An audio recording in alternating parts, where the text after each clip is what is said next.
The next category or group of rules is under what I call dropping.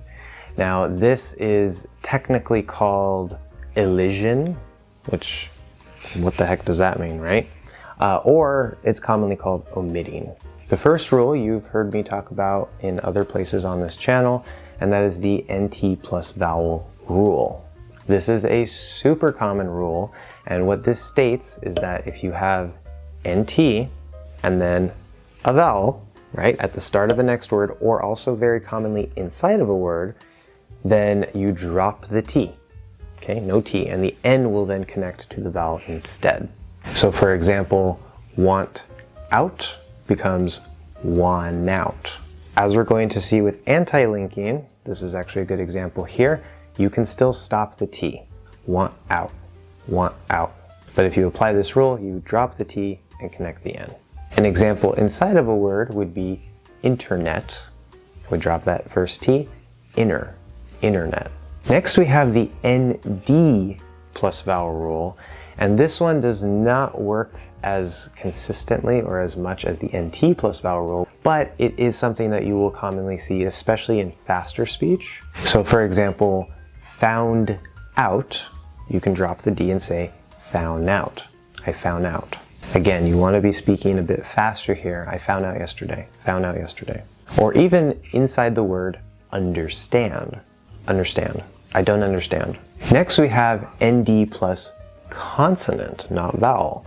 Again, between words and inside of a word. So for example, instead of saying found some, you can say found some. Found some. That D just disappears. Next we have consonant plus T plus consonant. Many of the rules in the dropped sound category will apply to T at the end of a word. It's probably the single most common sound that does this. So for example, instead of last night, which we commonly drop the T in ST endings anyway, but if we consider it part of consonant plus T plus consonant in this case, then you still drop the T anyway and say last night. So the S will connect. Or we have left my.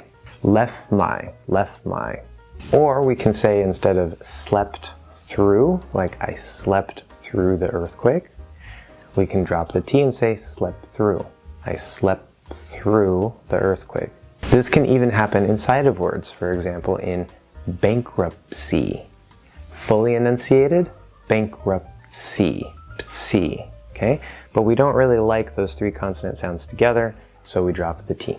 And the last example of dropping, again, is with the T, but in this case, it's just where the T just magically disappears, especially in faster speech.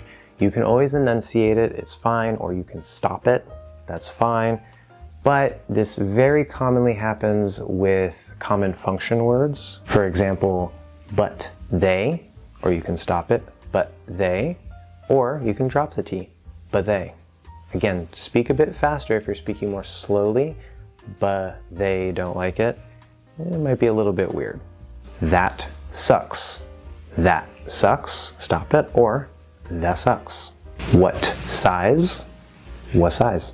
What size do you wear? About what? About what?